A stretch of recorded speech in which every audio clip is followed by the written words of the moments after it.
Something very bad is brewing in Moscow, as Russia faces increasing economic hardships brought on by its disastrous and enormously costly invasion of Ukraine.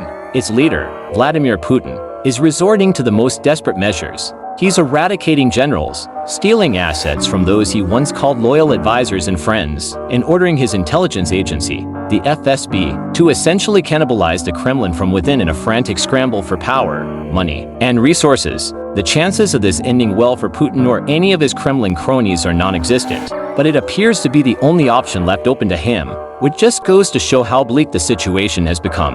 The statistics paint a very clear picture. While Russia may have made some gains over the course of this war, they have come at a colossal cost. It has suffered well over 1 million casualties, with an estimated 250,000 killed. Not since World War II has Russia, or the Soviet Union, lost so many lives. It has seen thousands of pieces of military equipment, including tanks, armored vehicles, personnel carriers, radar stations, air defenses, missile systems, aircraft, and artillery, completely destroyed. Billions of dollars in hardware, all gone. It has also proven powerless in stopping its economy from crumbling beneath its feet as it buckles beneath the weight of international sanctions, fractured trading relationships with nations across the globe, and the exorbitant cost of the conflict itself. Its national wealth fund is a fraction today of what it once was. Its currency, the ruble, has plummeted in value, and even the assets of its oligarchs have been frozen and turned against them, thanks to the G7's extraordinary revenue acceleration era loans for Ukraine program, which uses the interest from frozen Russian assets to provide billions of dollars of support for Kyiv and its armed forces. And that's the part that matters the most to Vladimir Putin. He's proven he has little regard for the lives of Russian soldiers or civilians, as he happily throws them into the meat grinder without a care in the world, arrogantly proclaiming that we have not had a single loss in vain, despite blatant evidence to the contrary, showing large amounts of his countrymen losing their lives due to lack of training, outdated equipment, or nonsensical tactics. Money, however, is something Putin cares about a great deal, because money equates to power, especially in modern-day Russia, where corruption is king and almost anything and anyone can be bought or paid off. And with every tank that Ukraine blows up, every successful drone strike its forces pull off, every oil refinery, production plant, fuel storage depot, or billion-dollar radar station that burns, Russia's economy suffers, its budget tightens, and those at the top, with the most to lose, become increasingly desperate. It's well past the point where this war can be called sustainable. Russia has committed far too much, far too quickly, and suffered losses in quantities that almost nobody could have expected when the invasion began, back in February 2022. Now, money is well and truly drying up.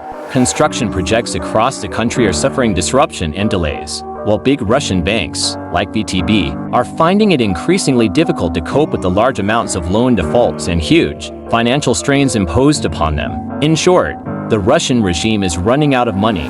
That is extremely bad news for Putin, not just for the prospective continuation of his war on Ukraine, but also for his own position as president. His future and his legacy are on the line right now, because the more money he and those close to him lose, the weaker he becomes, and the pressure is piling up.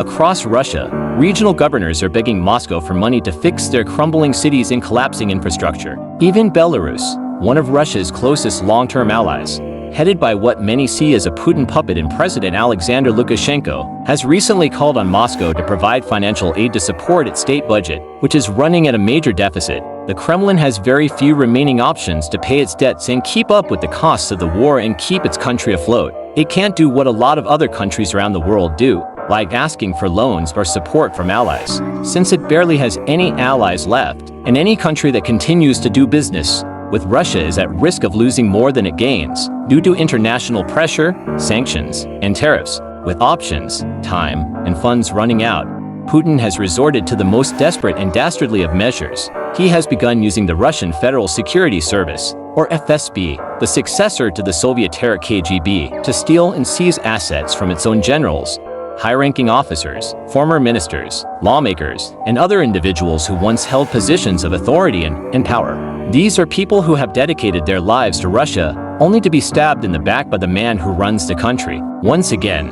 the statistics help to paint the picture. In 2025 alone, almost 100 senior Russian officials have been charged with corruption, with an average of 14 new cases each month between January and July of this year. That is the highest number in a decade, and if the rate continues, 2025's total number of officials facing corruption charges will far exceed that of 2024, which saw 120 cases overall. Those involved have been relieved of their duties, fired from their positions without warning, and taken into custody. Some have even died, often in suspicious circumstances.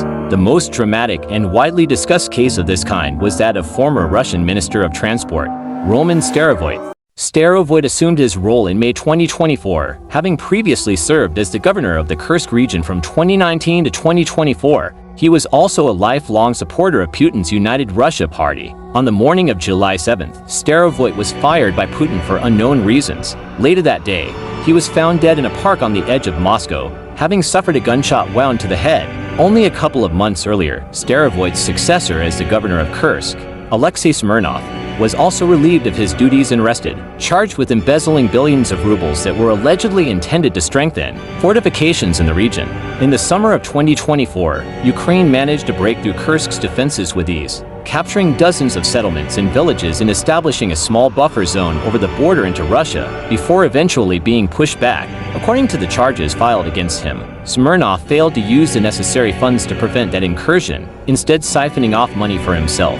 While that may be true, many political commentators have argued that Smirnov has simply been used as a scapegoat to cover up the Kremlin's own failings in safeguarding its territory and people.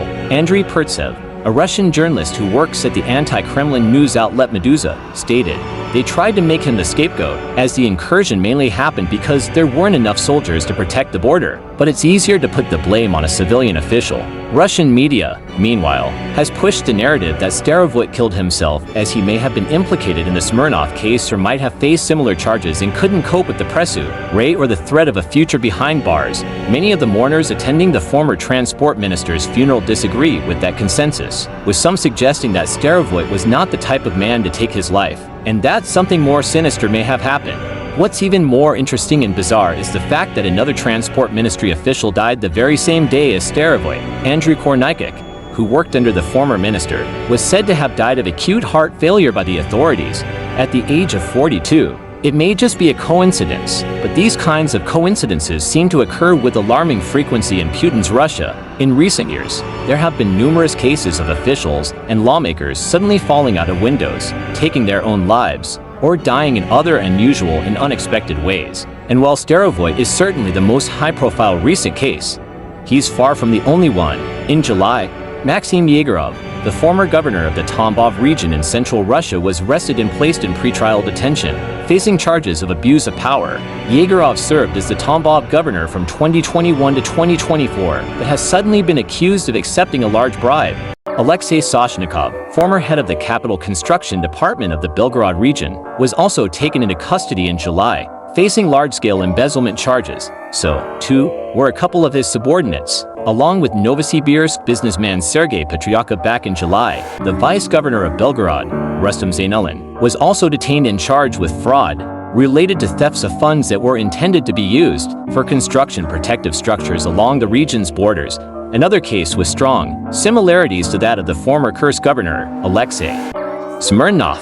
Stanislav Shultsev, deputy chairman of the Novgorod, was also taken into custody on July 18th, accused of large-scale bribery, while the same region's transport minister Konstantin Kirinov was arrested a few days later on similar charges. The same story is taking place across Russia's military, too. Only days ago, a Russian military court sentenced Major General Denis Putilov, the former head of the Central Military District's Armored Vehicle Service, to 8.5 years behind bars in a maximum security penal colony on charges of large-scale bribery. Putilov is just the latest of at least 8 high-ranking military officers to be taken down in Russia's so-called anti-corruption campaign. Former Deputy Defense Minister Dmitry Bulgakov was also charged with causing over 1.3 billion rubles, or more than $16 million, in damages. Former head of personnel at the Ministry of Defense, Yuri Kuznetsov, was charged with accepting a large bribe.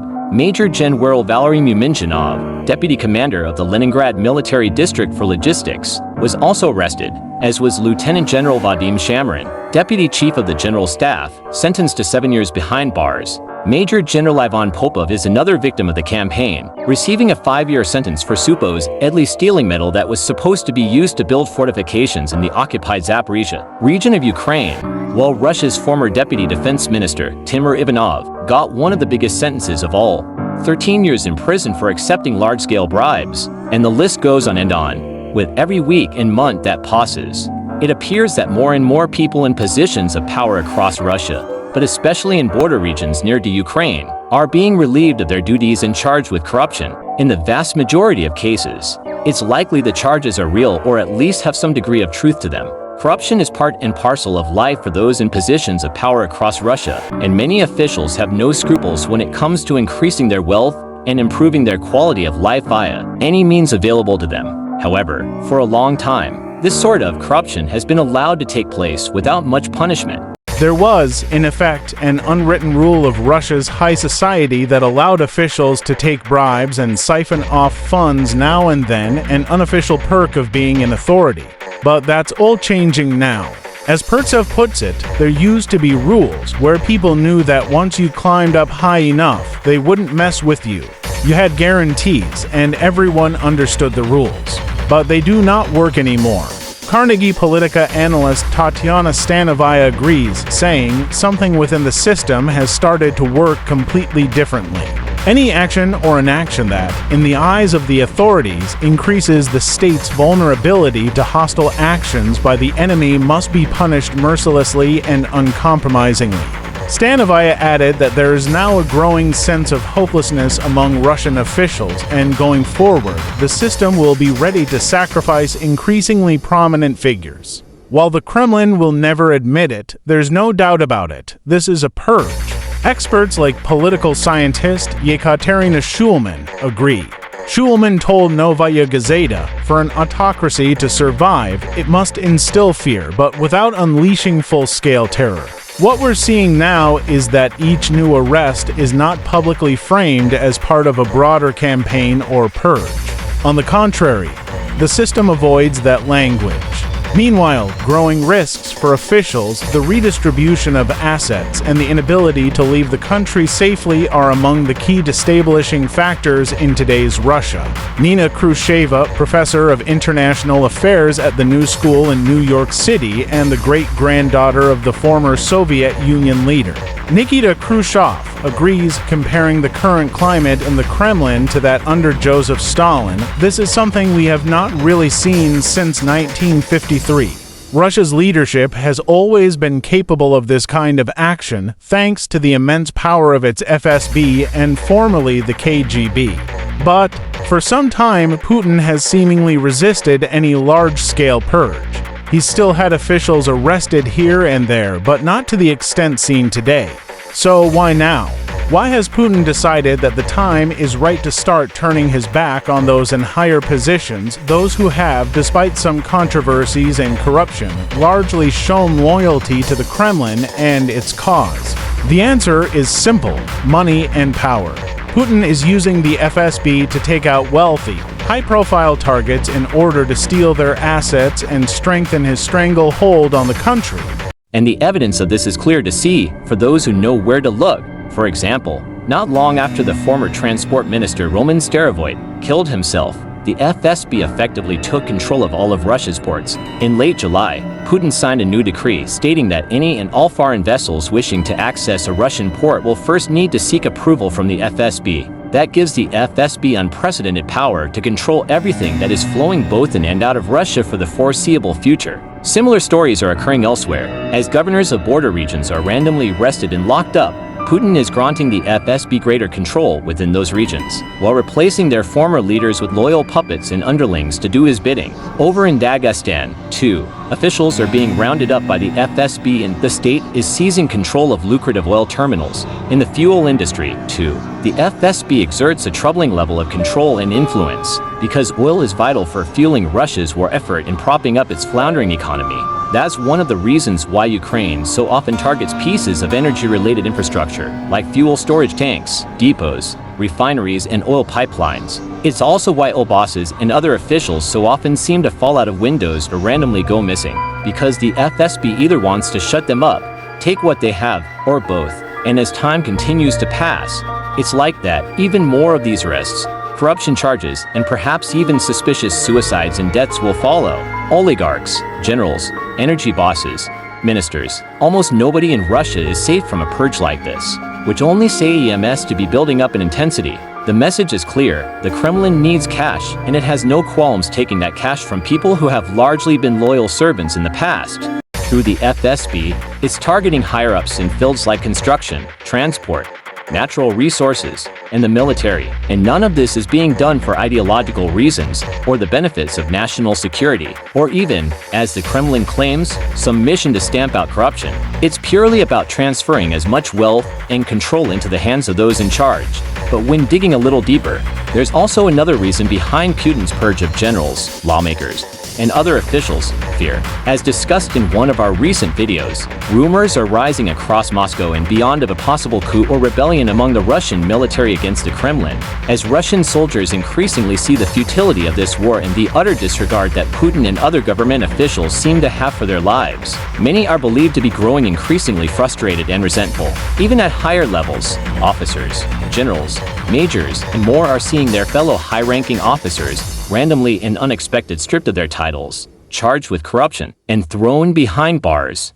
left to rot, with their reputations in tatters. Even after dedicated their entire lives to defending their homeland, many of those officers are wondering if they'll be next or when their time might come to be Putin's latest scapegoat. To avoid that grim fate, some might even decide to rise up, speak out, and rally the troops against Moscow itself, just like Yevgeny Prigozhin, the late leader of the Wagner mercenary group, did in 2023, before he, too, was killed in suspicious circumstances in a plane crash. Only a couple of months after his short-lived uprising, Putin knows the risks of another rebellion are undoubtedly on the rise, and his position is in increasing jeopardy.